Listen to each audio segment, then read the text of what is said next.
travelers along the path of the beam.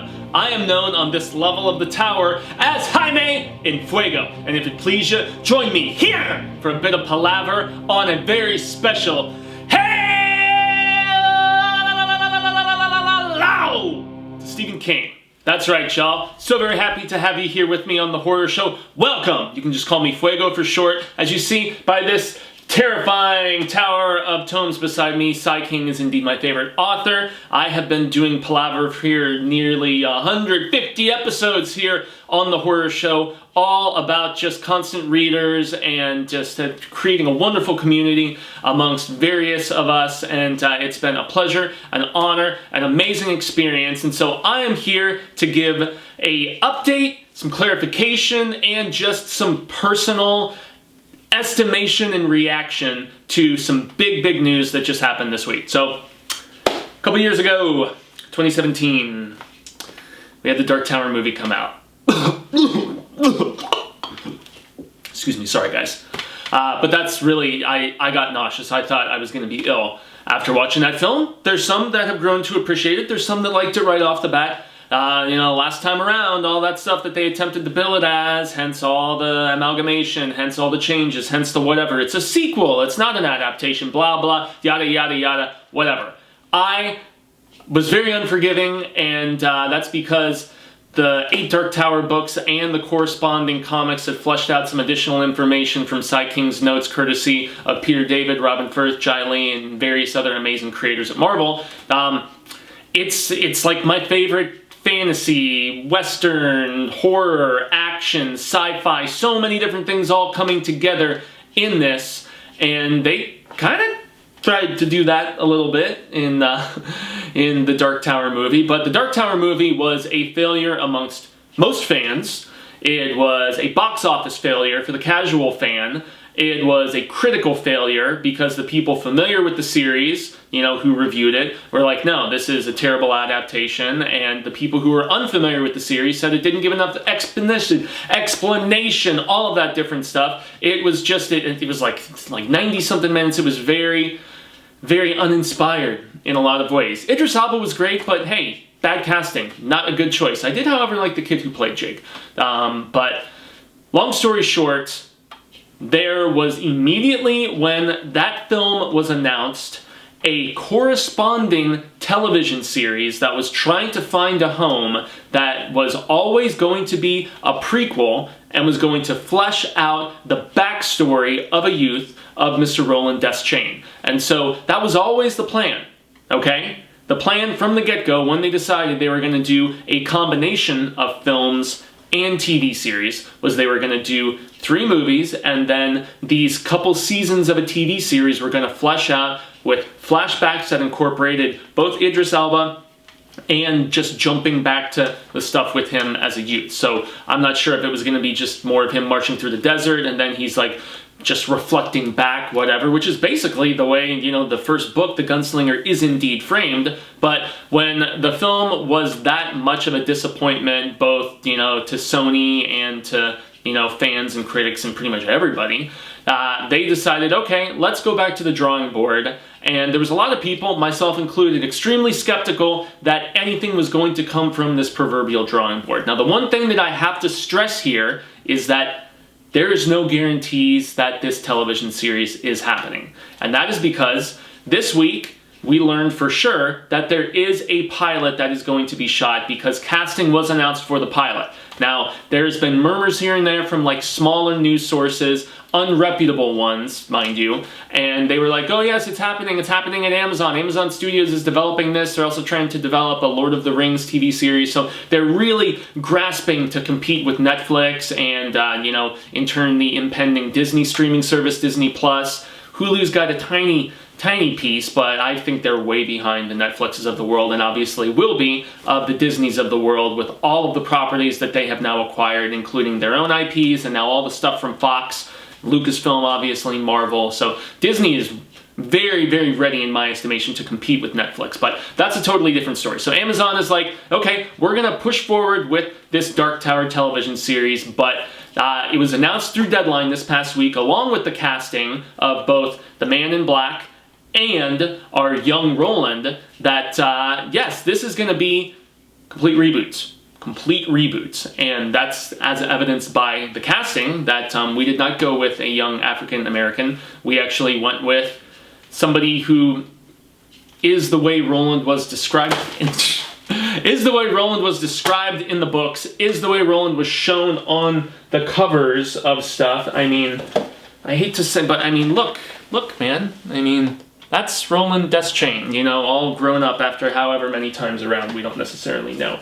But, oh, also, yeah, I just got this week. I'm so excited about that. But that's for the impending Pet Cemetery coverage that we have coming. We will be reviewing that on Wednesday, April 3rd. We're going to be doing that live because we have press tickets. But so back to the Dark Tower series though. So it's going to be a complete reboot. So they're presumably, even though it still lists on the IMDb for the series that, you know, the guys who wrote the movie and, you know, that they're still going to be attached, but there's no confirmation that that is still the case. There's no confirmation that Amblin Entertainment is still going to have any involvement in the production of this. All we know is that MRC is producing along with executive producer Glenn Mazzara. That was previously announced. Glenn Mazzara has a pretty impressive track record in my estimation. He both wrote and EP'd and produced a bunch of episodes of The Shield, he created and wrote and produced the Damien TV series that was based on The Omen. I have not seen any of that, but I saw a lot of The Shield, loved the hell out of The Shield with Checklist, great show. He is developing the upcoming Sin City television series, but the thing that I really enjoyed the most that he did was his 2 seasons on The Walking Dead. Now, Season 2 of The Walking Dead was slow and plotting and not very exciting, and a lot of people are like, he was behind the most boring season of The Walking Dead.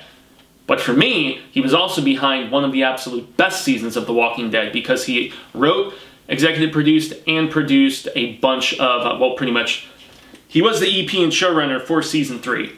Season 3 and 4 are my 2 favorite, it's my favorite period of The Walking Dead. All the prison stuff, and 3 is where they first get there. 3 was where the show really took on just a different vibe. It was the antithesis in every way of Season 2 and its slow plotting nature. You know, the stuff with Woodbury and the governor. I mean, I love that 3rd season. He wrote a bunch of those episodes, produced. He was basically behind, in my estimation, when the show was ascending to its apex. 4 is exceptional. Most of 5, at least the first half of Terminus, is terrific. But so Glenn Mazzara, that we knew about already, that he was going to be EPing and, you know, basically like showrunning and stuff along with MRC. But the big announcement this week was the 2 casting of the leads. So first off, I'm going to mention the Man in Black because he doesn't have.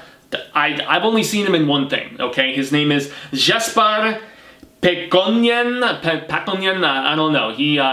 I'm assuming he is either Norwegian, Swedish, I mean, Scandinavian, somewhere in, you know, colder areas of Europe with a name of that nature. He was on the Vikings show for the History Channel, but what I saw him in most recently was as pretty much the most bloodthirsty and just best acted, in my estimation, and the scariest of the Denver cell of the Ku Klux Klan in Black Klansman. I thought he was terrific in that movie. He had serious menace about him. I can see him playing Martin. I totally can. And I'm happy that they went with an unknown. So that is the one casting thing. But obviously, the gunslinger. Yes, that's right. Young Cy Deschain. It's a kid named Sam Strike, okay? And he was in the Netflix show Mindhunter, so he had a recurring role on that, but he wasn't like a big star or anything, and he's going to be returning for the 2nd season of that David Fincher-produced show. He was also in the Leatherface prequel in 2017. He was recently a regular on Sci-Fi's Night Flyers show, which was based on the George R.R. Martin book, and it's kind of got some Event Horizon vibes. I haven't watched any of it, so I can't say. But as I was looking at the photos of this kid, who is 25 years old, but I think he looks kind of young for his age, personally. But I was trying to put my finger on it, and I'm like, I saw this kid in something recently, and what the hell was it? And then it dawned on me when I looked at his IMDb. He's in a really terrific movie from last year called Monster Party. And Monster Party was about these younger kids, this group who, they're almost like, they're little con men, you know, and there's a girl with them too. And so Sam Strike is pretty much the lead in that movie. So his father has a bunch of gambling debts, and yeah, he's been taken into the custody, and he's being held like ransom and being tortured by these, like, you know, mafioso type dudes. And so he goes on this kind of heist at this dinner party where they're planning, like they've gone around robbing smaller homes and stuff like that, but this is like a big, crazy, beautiful mansion where him and his few friends that are posing as this catering team are planning to rob them in the midst of this dinner party.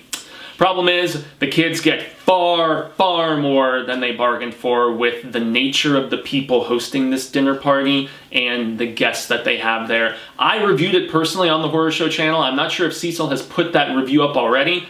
I did film it quite a while ago, so I'll have to go back and look. But nonetheless, I thought Sam Strike was the standout in the film. I thought he was great. I thought he was really good, showed some terrific dramatic chops, and he has a Roland look, in my opinion. He truly, truly does. And so here's where I need to give some clarification about what the nature of this television series is, because I have seen some serious bitching and moaning that I think is completely undeserved here. So, clarification, this show is, at least based on all the reports that we are continuing to get, and even tracing back to when the show was initially announced before it found a home at Amazon, this is basically going to be an adaptation of the Marvel Comics approach. I've seen some people saying, why can't they just start with, you know, the man in black fled into the desert and the gunslinger followed? Why can't we start with that classic line? And who knows, we might.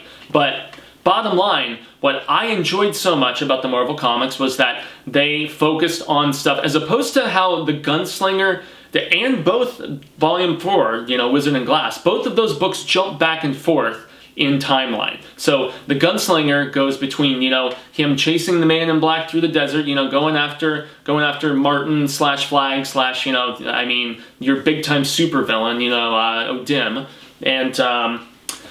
and then it jumps back to him training, you know, using his hawk and going against Court and winning his guns, and, you know, we're introduced to, you know, Jamie and to Bert and his friends and stuff like that. And so it does this jumping back and forth thing in the Gunslinger, the first book, and then in the fourth book, we have our new Quartet 2.0, as I call it, you know, with Susanna and obviously Eddie and, you know, Oi and Jake and whatnot, and it goes back and forth between that story and then jumping back to the first mission that Roland ever went on, and, you know, bringing, obviously, you know, Bert and Elaine with him, and going to, you know, going to Magus and everything, and meeting the love of his life, Ms. Delgado, and all of that jazz. So what the Marvel Comics essentially did, though, was they picked those pieces from book 1 and from book 3, or excuse me, book 4, sorry, and they presented them in actual timeline order. So they started with, you know,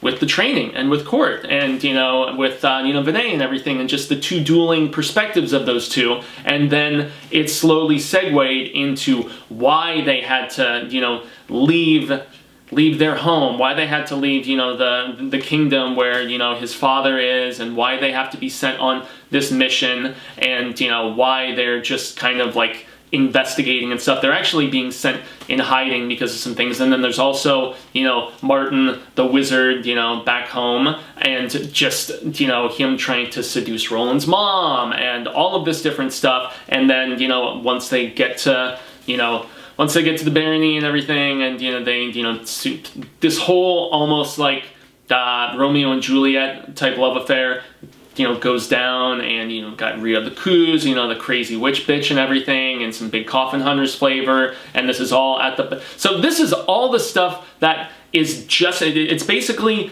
The Marvel comic just picked those story beats of the flashbacks in 1 and in 4 and presented them just in their proper order, and then that was just what the Gunslinger Born entailed. And, you know, then they filled in some gaps with the Long Road Home and with Treachery, and then they also basically did things that we had only seen spoken about, you know, just a little bit here and there, like the Battle of Jericho Hill and, you know, all this different stuff. So I loved the Marvel Comics. I thought the approach that they took was very cool, with staying very, very faithful in the first volume and then taking beats and just kind of taking the skeletal structure of those beats and fleshing out additional things, because, you know, granted, it is, you know, it is another turn of the wheel, presumably. It is going to be a little bit different. And from all signs are pointing to the fact that this television series is going to do that exact same thing. And you know what?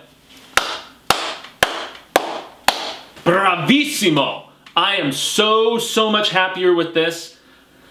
Even if it's not a slam dunk home run bit of badassness, yes, we would have all loved to have seen each book adapted Harry Potter style. 1, 2, 3, 4, 4.5, 5, 6, 7, seen everything in its proper order, seen each book given the most faithful, awesome adaptation imaginable. But you know what? This is such a massive, massive improvement in my estimation compared to what we had before. And I'm very happy that, as opposed to with the previous film, we are going with relatively unknown actors. I'm happy about that. I mean, when are they going to cast, like, friggin' Finn Wolfhard or something? I mean, I didn't want a young actor with clout and esteem and a reputation and all this other stuff. I thought that Sam Strike was very, very capable and looks the part from what I saw from him. Now, granted, he's a little bit older than the age that Roland is supposed to be at this time. So, you know, he's early 20s now, and he'll be playing a late teenager. I mean, we know this has been the case in Hollywood forever, where, you know, early 20s are playing high school students, and that's essentially around the range that, you know, Roland is supposed to be, like 14, 15-ish, something like that. So he is segueing into his teen years. He's becoming a man, basically, and I think, based on the little bit that I've seen from him, and his look especially, I think Sam Strike has the possibility, there's no guarantees, but I think he has the possibility to be a damn good Roland. And, you know, same with Jasper. I thought he was terrific in BlacKkKlansman. I haven't seen any of Vikings from the History Channel, but he has an air of just evil menace about him, like I said earlier in this video. But once again, to bring the wheel around one final time as I you know, bring this video to a close, because I was originally going to make this a double video, and I was also going to talk about the big announcement we got about the story for Season 2 of Castle Rock, but I'm just going to leave that as a separate video. I'm not going to overstuff the turkey today, especially since I'm going to see Shazam this evening, early screening. But there is no guarantee this will be a series. As I mentioned earlier, there's no guarantee this is going to get past the pilot stage. There's no guarantee that we will even see this pilot. Now, granted, Amazon has this thing that they do where they order a bunch of pilots and then they present them on the Prime, you know, service and whatnot, and then they allow people to kind of vote on them and, you know, see which shows make the cut, and those are the ones that go to series. But I don't know if that's always the case with every pilot. Lots of great stuff that I have never been able to witness, never got past the pilot, and was never seen by the public eye. I'm thinking about Joe Hill's Tales from the Dark Side show. I'm thinking about the couple versions of Lock and Key. One, which was actually directed by Andy Muschietti, and was originally going to be for Hulu, and now the show has been completely retooled and almost entirely recast for Netflix. We're never going to see either of those two pilots from Cy King's Son, and, you know, those are just two that come to mind. There are thousands upon thousands of shows that have cool ideas, awesome source material, great cast put together, and then it just never comes to fruition and never gets ordered to series. It's the way of the business. But obviously, this constant reader has fingers firmly crossed that we will get to see this vision come to life, and you know what? I am happy with the storytelling direction because of how much I like the Marvel Comics. Please seek out The Gunslinger Born and just see how they picked the young Roland stuff from Wizard and Glass and from The Gunslinger, and how they just framed it in chronological order and how terrific that is. I'm thinking about how badass a second season could be. You know, let's say, like, first season is just like, you know, the Gunslinger portions of the flashback stuff, and then some of the Wizard and Glass stuff, and then Season 2 is like the other half of the Wizard and Glass stuff, and then maybe 3 is the flashback stuff where, you know, Roland goes with Jamie to find the shapeshifter, you know, in 4.5. There's a lot that you can do with the young Roland story, and as I've stressed to constant readers and fellow Tower junkies many, many times, as much as I love Katet 2.0, my heart has always been with young Roland in his formative years. I love coming of age stories. I have always loved that sort of framing device about somebody maturing and just really having their innocence taken away with the harsh reality of existence. And so that's why 4 is my favorite book of all the Dark Tower books. You know, my favorite period is 3 and 4 and most of 5, but you know, and I love the flashback stuff in 1, but you know, they're all terrific books. It's a terrific series, and who knows, maybe if the series is very, very successful doing this complete reboot that, as they say in the Deadline report, is more faithful to the books, maybe, just maybe, they will decide to reboot the film series if the TV shows are successful, because we know there's Game of Thrones movies coming. We know that there's a Deadwood movie coming. I mean, this happens a lot where a show is very successful in the television format, you know, in the episodic format, and then lo and behold, it jumps back to screen, or, you know, jumps to screen for the first time. And so that's what I'm hoping for. And, you know, I am very, very excited about this news, and I really, really hope that we get to see this vision that is being put together actually come to life on the screen. So I have been Jaime and Fuego. Y'all can find me on all social media sectors like Twitter, Instagram, Facebook, and YouTube. I have my YouTube channel, Fuegotainment, where I cover non-horror related stuff. I've been doing some Star Wars coverage with episode 9 coming out this December. I also reviewed the 8 Best Picture nominations, and I try to do at least one newer film review every single week, usually on like a Thursday, Friday, or Saturday, sometime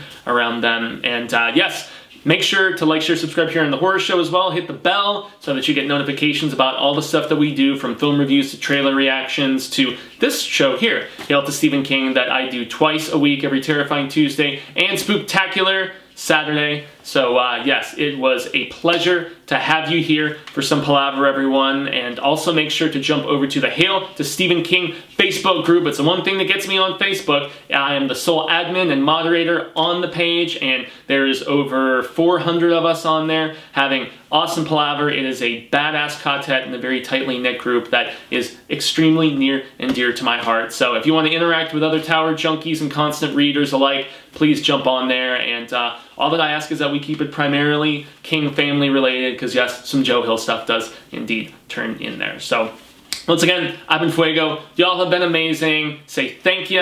And until the Wheel of Ka comes around once more, I say hasta luego, sin amigos. And constant readers alike, I am hopeful that we get the chance to reconnect sooner rather than later. And until that instance occurs, remember, stay scared. And read Stephen King. Most notably, you can't see it right here, but it's on the bottom special shelf. Read the Marvel Dark Tower, The Gunslinger Born.